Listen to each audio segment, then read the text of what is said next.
Alright, so this is a tutorial for changing wiper blades for a Ford Taurus. It's a 2007.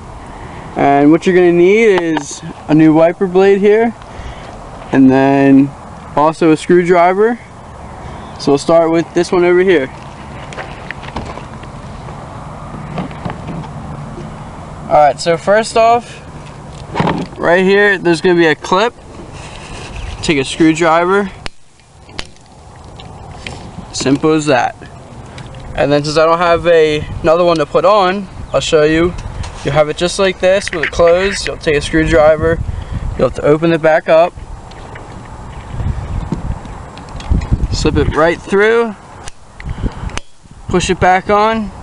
And you already changed the wiper blade. We'll go over to this one. This one's a different one.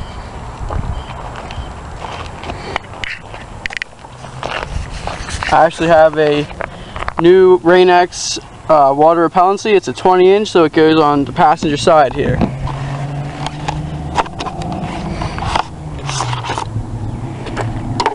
So it's the same style as the other one, but this wiper blade is a little different.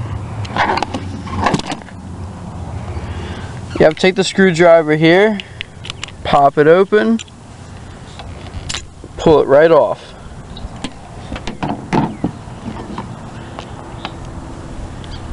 And then with this procedure, you take the screwdriver here,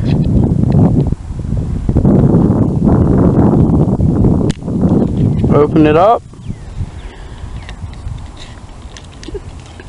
push it all the way back, push that down, and there you go, you have two new wiper blades.